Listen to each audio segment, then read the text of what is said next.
সত্যি অসাধারণ লাগবে একদম। কিরে কি করিস? দেখ প্রেসার কুকারগুলো এত বদমাশ হয়েছে, মেয়ে ছেলে দেখলেই সকালে চিঠি মারে। বাহ, ভাত হয়ে গেছে তো। গুড মর্নিং সবাইকে, কেমন আছো সবাই? আমার একটা নতুন ব্লগে সবাইকে অনেক অনেক ওয়েলকাম, নমস্কার। যারা বড় আছে ছোটদের অনেক অনেক ভালোবাসা। তো আমার রান্নাবাড়া অলমোস্ট কমপ্লিট হয়ে গেছে। ডিমের তরকারি করেছি, চিকেন করেছি। এখন আমার কি মাছ, এক গাদা মাছ পাঠিয়ে দিয়েছে বাজার থেকে, যে মামি হালকা করে ফুলকপি দিয়ে একটু তরকারি করো। তো মনে করলাম রান্নাবাড়া যখন হয়ে গেছে একটা রান্না তোমাদের সঙ্গে শেয়ার করি। তো চলো দেখতে থাকো। যেহেতু শীত চলেই যাচ্ছে, লাস্টের ফুলকপি, তো এখন আমি ফুলকপি আর আলু দিয়ে একটা তরকারি করবো। তো তোমরা দেখতে থাকো, অবশ্যই তোমাদের ভালো লাগবে। ভিডিওটা স্কিপ না করে সবাই সাথে থেকো। আর এটা কি হচ্ছে? এই যে এটা এই কুকার, এটা কি কুকার? এটা হচ্ছে রাইস কুকার।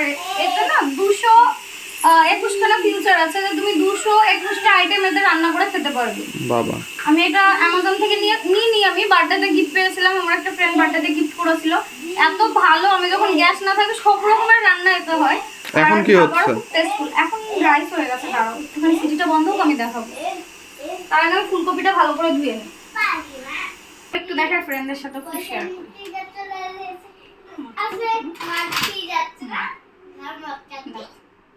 রাইসগুলো একদম ঝুড়ো ঝুড়ো কমপ্লিট হয়ে গেছে। বাস ওইটা আমার 12 মিনিট সময় লাগে। এখানে টাইমার দেওয়া আছে, দেখ এই যে এগুলো দেখছিস, এখানে টাইমার দেওয়া আছে, কি রান্না করবে সবকিছু দেওয়া আছে। বাহ, বুঝতে পারলি? আর কত সুখ করবি, সুখেই সোহাগা। বন্ধুরা দিয়েছে তো একটু করতেই হবে না। মাছগুলো এতগুলো মাছ পাঠিয়েছে, একবারে তো রান্না করতে পারবো না।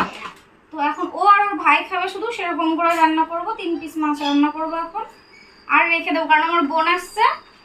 আর সবাই হয়তো ভাবতে পারো মাংস করেছো, ডিম করেছো, এতগুলো সবজি করেছো, আবার মাছ করছো কেন?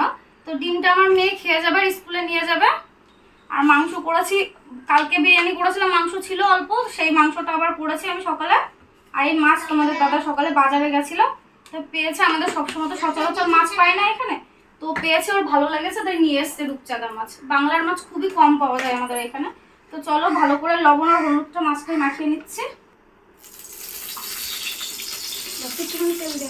এখন মাছটা ভালো করে ভেজে তুলে নেবো।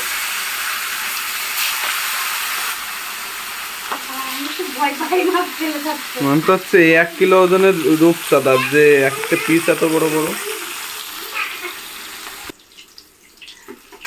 হয়ে গেছে।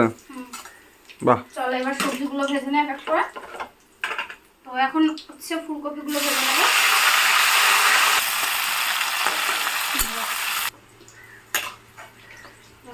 তুলে দেবো, তারপর আলু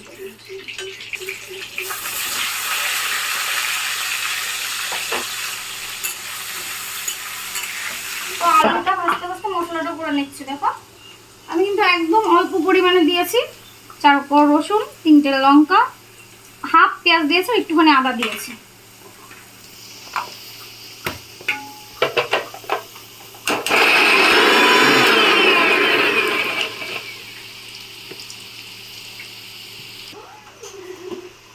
হয়ে গেল আলু ভাজা। হচ্ছে শীতের একটা ইম্পর্টেন্ট জিনিস, বড়ি, যেটা মা পাঠিয়েছিল। তো কটা বড়িও দিয়ে দেবো, খুব ভালো খায়। তো বড়িগুলো একটু তেলে হালকা করে ভেজে নিই। আর কারা কারা বড়ি খেতে ভালোবাসো কমেন্টে জানাবে, কাদের কাদের বাড়ি বড়ি রান্না হয়। বড়িগুলো হালকা লাল লাল করে ভেজে তুলে রাখছি।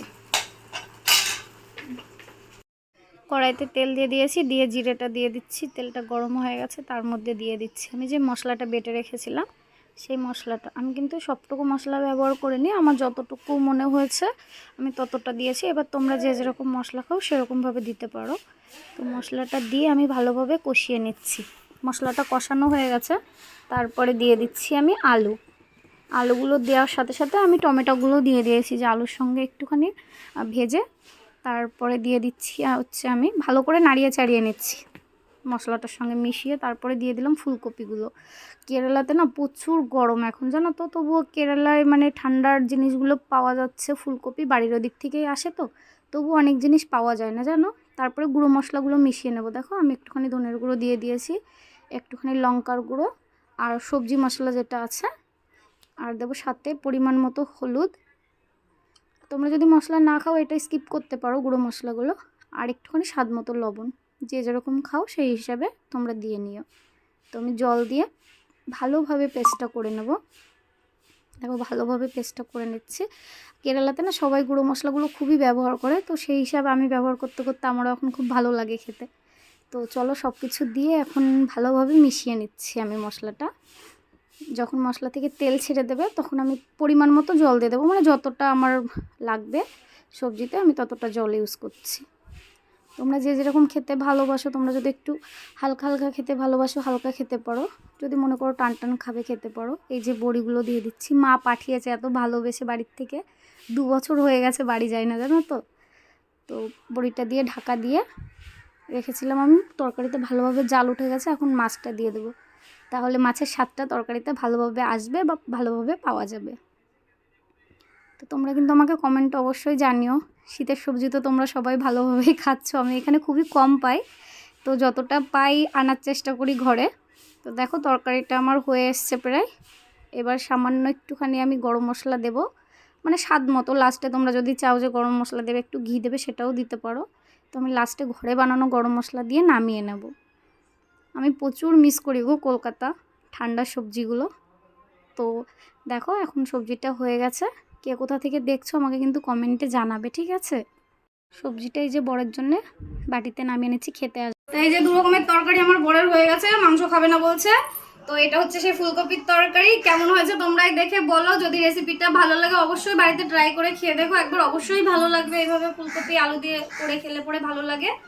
আর তোমাদের কাছে ছোট্ট একটা রিকোয়েস্ট, যারা ফেসবুক থেকে দেখছো পেজটা অবশ্যই ফলো করে লাইক দিয়ে পাশে দেখো। যারা আমার ইউটিউব চ্যানেল থেকে দেখবে ইউটিউবটা একটুখানি সাবস্ক্রাইব করে দিয়ে লাইক কমেন্ট করে শেয়ার করে বন্ধুদের কাছে পৌঁছে আমার পাশে থেকো। তো দেখা হচ্ছে নেক্সট ভিডিওতে। তরকারিটা কেমন হয়েছে অবশ্যই জানাবে কিন্তু। সবাই ভালো থেকো, সুস্থ থেকে, দেখা হচ্ছে নেক্সট ভিডিওতে।